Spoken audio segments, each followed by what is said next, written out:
NRBC ವ್ಯಾಪ್ತಿಯ ಎಲ್ಲಾ ಕಾಲುವೆಗಳಿಗೆ ಏಪ್ರಿಲ್ 20ರವರೆಗೂ ನಿರಂತರ ನೀರು ಹರಿಸುವಂತೆ ಆಗ್ರಹಿಸಿ ಬೃಹತ್ ಪ್ರೊಟೆಸ್ಟ್. ರಾಯಚೂರು ಜಿಲ್ಲೆಯ ದೇವದುರ್ಗ ತಾಲೂಕಿನ ಅಮರಾಪುರ ಕ್ರಾಸ್ ರಸ್ತೆ ತಡೆದು ಪ್ರತಿಭಟನೆ. ರೈತ ಸಂಘಟನೆ ಮತ್ತು ವಿವಿಧ ಸಂಘಟನೆಯ ಕಾರ್ಯಕರ್ತರಿಂದ ರಾಜ್ಯ ಹೆದ್ದಾರಿ ತಡೆದು ಪ್ರತಿಭಟನೆಯನ್ನು ಮಾಡಿದ್ದಾರೆ. ರೈತರ ಪ್ರತಿಭಟನೆ ಮುಗಿಲೆತ್ತಾ ಇದ್ದಂತೆ ಪೊಲೀಸರು ಪ್ರತಿಭಟನಾಕಾರರನ್ನು ಬಂಧಿಸಿದ್ದಾರೆ. ವಿತರಣಾ ಕಾಲುವೆ ನವೀಕರಣಕ್ಕೆ ಕೋಟ್ಯಾಂತರ ರೂಪಾಯಿ ವೆಚ್ಚ ಮಾಡಿದ್ರು ಕೊನೆ ಭಾಗದ ರೈತರಿಗೆ ನೀರು ತಲುಪ್ತಾ ಇಲ್ಲ. 1,20,000 ಎಕರೆ ಪ್ರದೇಶದಲ್ಲಿ ರೈತರು ಬೆಳೆಗಳನ್ನು ಬೆಳೆದಿದ್ದಾರೆ. ಇದೀಗ ಜಮೀನಲ್ಲಿ ಭತ್ತ, ಮೆಣಸಿನಕಾಯಿ, ಶೇಂಗಾ, ಸಜ್ಜೆ ಸೇರಿದಂತೆ ಇನ್ನಿತರ ಬೆಳೆಗಳಿವೆ.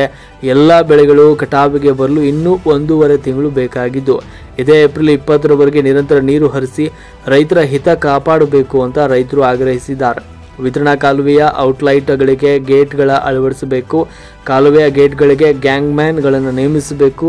ಮುಖ್ಯ ಕಾಲುವೆ ಮತ್ತು ವಿತರಣಾ ಕಾಲುವೆಗಳ ಪುನರ್ ನಿರ್ಮಾಣ ಕಾಮಗಾರಿ ಅಪೂರ್ಣಗೊಳಿಸಿದ್ದು ಪೂರ್ಣಗೊಳಿಸಲು ಒತ್ತಾಯ ಮಾಡಿದರು.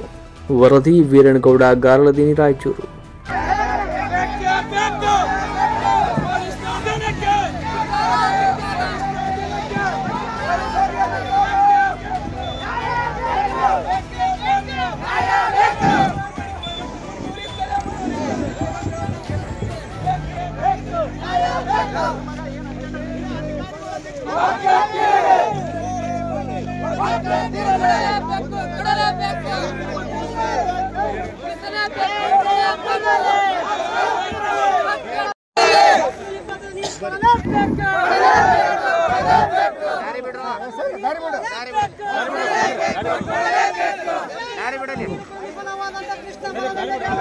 ದಾರಿ ಬಿಡ್ರಿ